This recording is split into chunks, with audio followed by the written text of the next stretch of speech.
The night Marcus grabbed his keys off the counter and told me his father had collapsed, I believed every single word. I believed the trembling in his voice. I believed the way his hands shook as he pulled on his jacket.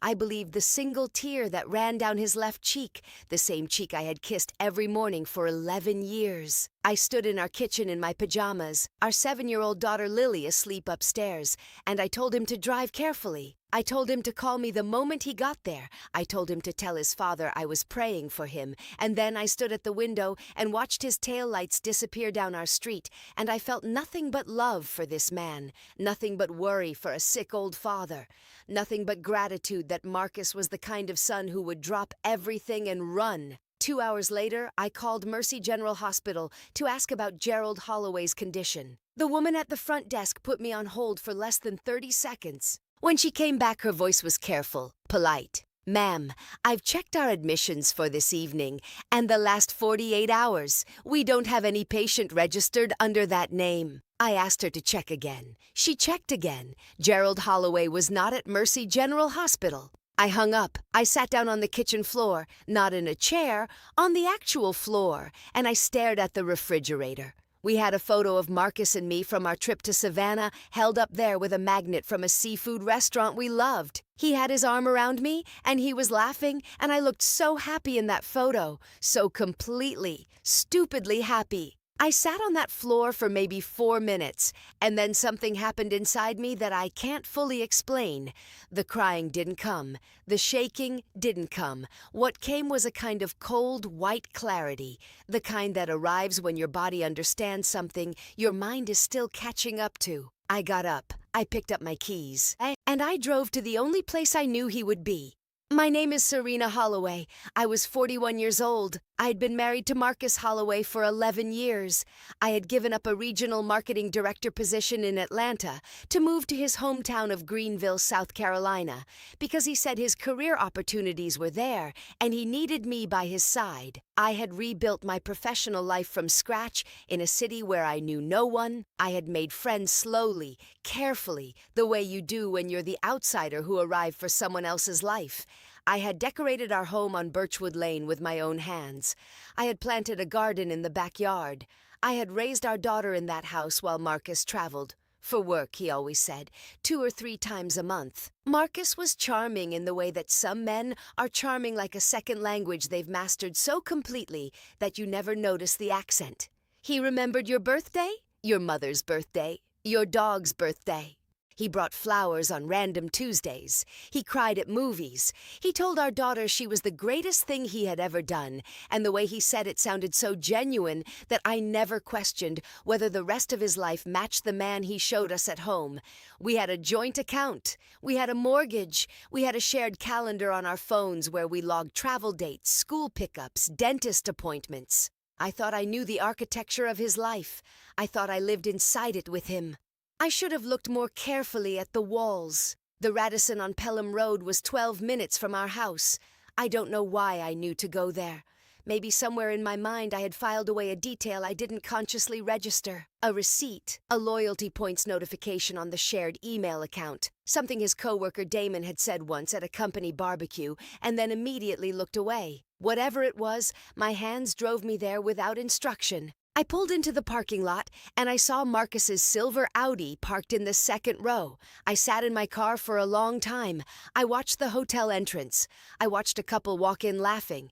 I watched a man in a suit argue on his phone, and I thought about every Thursday for the past, I didn't know how long yet, but I would find out every Thursday that Marcus had worked late. Every weekend conference, every overnight business trip to Charlotte or Columbia or wherever he had told me he was going, I called his cell phone. It rang 4 times and went to voicemail. I called again, voicemail. I sent a text that said simply, "How is your dad?" 3 minutes passed. Then the 3 dots appeared. Then, "Still waiting on the doctor." Might be a while. Don't wait up. I looked at the Audi in the parking lot, I looked at my phone, and I took a screenshot of that text. Then I walked into the hotel. I went to the front desk and I told the young woman working the night shift that I was looking for my husband, Marcus Holloway, and that I believed he had checked in earlier that evening. I must have looked credible or desperate or both, because she glanced at her screen and she said,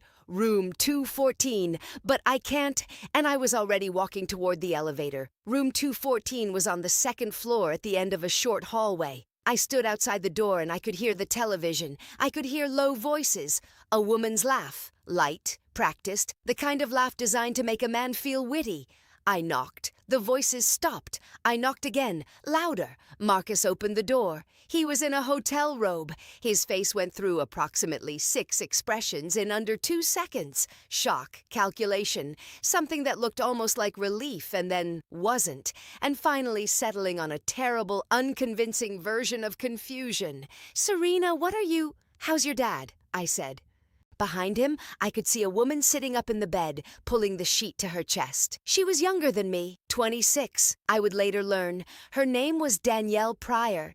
She worked as a leasing agent at a luxury apartment complex downtown, which is where Marcus had met her 18 months earlier, when he'd been pretending to scout commercial real estate for a client.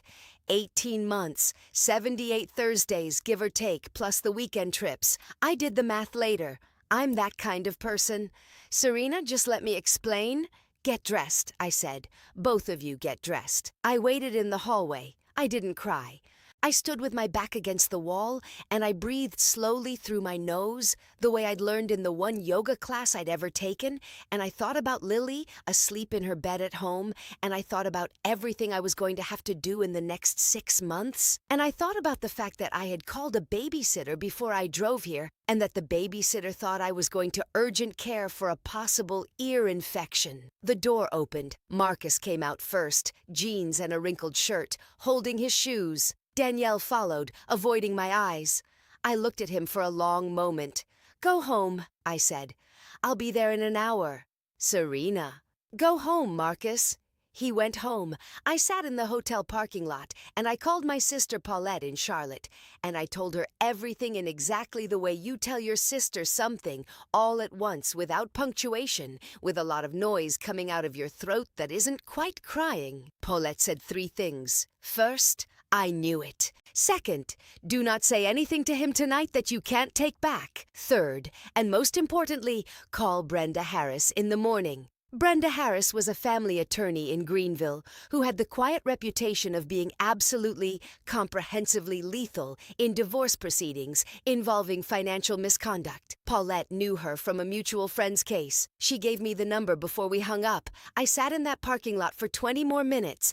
Then I drove home, and I walked into my house, and I told Marcus that we were not going to have any conversation tonight. That Lily was asleep, that I was not going to scream or throw things, and that he should sleep in the guest room. "You're not even going to let me explain," he said. I looked at him. There is no version of an explanation that begins with you driving to a hotel while telling me your father was hospitalized. You understand that, right? He stared at the floor.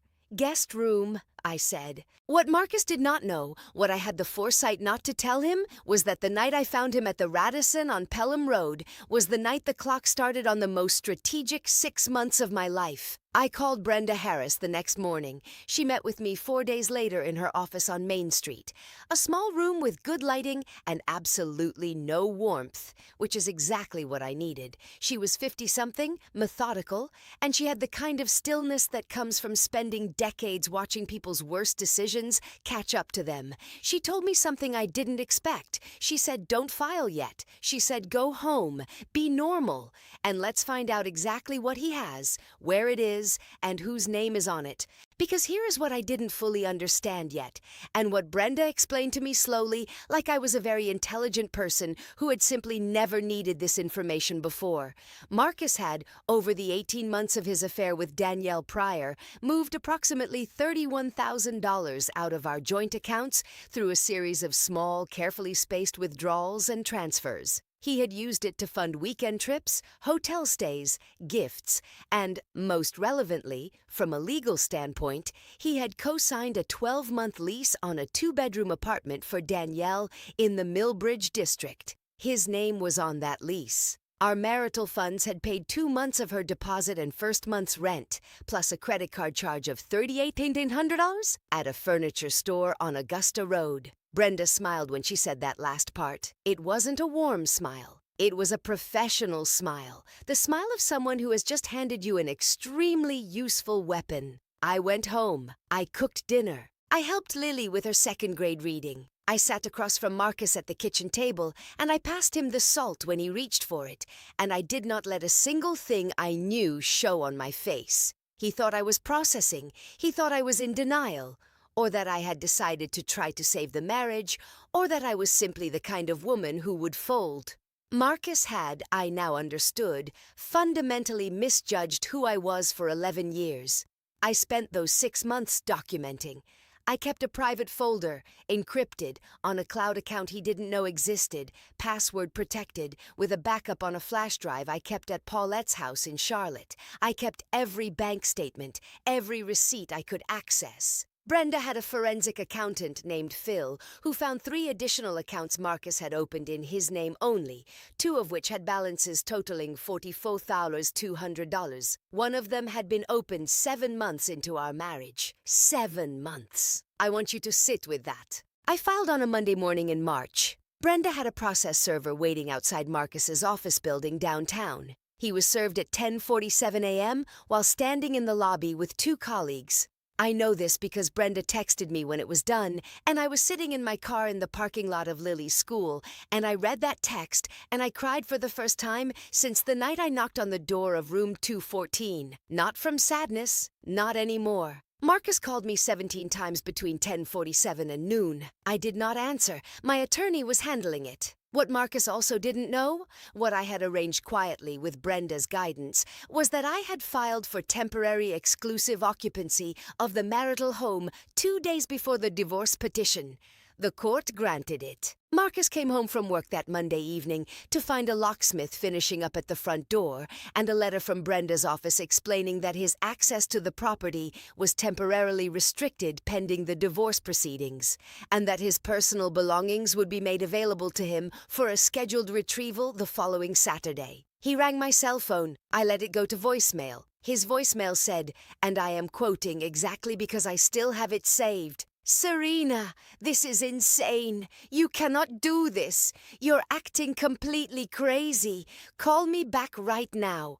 You're acting completely crazy. 11 years. And in the end, that's the sentence he reached for." The divorce proceedings lasted 4 months. Marcus hired an attorney named Greg Somebody, who was adequate in the way that a bicycle is adequate for crossing a river. Brenda had documented the financial dissipation of marital assets with such thoroughness that the opposing counsel barely argued. The $31,000 withdrawn from joint accounts, the $44,200 in undisclosed personal accounts, the apartment lease, the furniture, the hotel charges, which we had itemized specifically by date, amount, and the fact that Marcus had been filing false expense reports to his company for reimbursement on several of those same hotel nights. That last part had consequences beyond our divorce. I won the house. I won primary custody of Lily, with Marcus receiving alternating weekends and 1 evening per week. I was awarded $3,700 per month in child support and spousal maintenance, and the judge ordered Marcus to reimburse me for 50% of the documented financial dissipation, meaning $37,600, payable within 90 days. He also lost his job, but that wasn't my doing. His company had its own response to discovering that their senior sales associate had been submitting fraudulent expense reports totaling somewhere near $18,000 over 18 months. I only found that out because his HR director called me, which I was not expecting, wanting to confirm certain dates. I confirmed them. The day the final decree was signed, I was sitting in Brenda's office. She slid the papers across the table, and I signed my name, and she said simply, "It's done." I nodded. I thanked her. I wrote her the last check and I drove to pick up Lily from school, and when she ran toward me in the parking lot with her backpack bouncing and her braids coming loose, I held on to her for a little longer than usual. I heard through mutual acquaintances that Danielle Pryor ended her relationship with Marcus approximately 3 months after the divorce was filed, right around the time he stopped having access to the joint accounts and his employment status became uncertain. I don't take any particular pleasure in that. That's not the part that gave me satisfaction. People who orbit someone with money tend to recalibrate when the money disappears. That's not justice. That's just physics. What gave me satisfaction was simpler than that. It was the morning I woke up in my house, and made coffee in my kitchen and looked out at the garden I planted and heard Lily talking to herself in her room the way she does. Just this stream of quiet, imaginative narration, and I felt something that I hadn't felt in longer than I could pinpoint. I felt like I was exactly where I was supposed to be. Marcus called me 8 months after the divorce was finalized. I almost didn't answer, but I did. He said he'd made a terrible mistake. He said he didn't realize what he had until it was gone. He said he was seeing a therapist and working on himself. He said he still loved me. He said he thought about us every day. He said maybe, someday, if I was open to it. I listened to all of it. I waited until he was finished. Then I said, Marcus, I hope the therapy is helping. Lily needs her father to be well. But as for the rest of it, I want you to know that I'm not angry. I genuinely am not. Because the woman you were married to, the one who cooked dinner while her husband was lying to her face, the one who would have done anything to save that marriage, she's gone. And the woman I am now doesn't need anything from you at all. He was quiet for a moment. Good luck, I said, and I hung up. That garden I planted is full right now. Tomatoes, lavender, sunflowers along the back fence. Lily comes out sometimes and helps me water, and she asks me questions about things, about plants, about the neighbor's dog, about what we're having for dinner, and I answer every single one of them. I have a consulting contract that I negotiated entirely on my own terms. I have a Saturday morning routine that belongs only to me. I have the deep, specific peace that comes from a life you chose with your eyes open. He had 11 years of my blind faith. I took back everything else.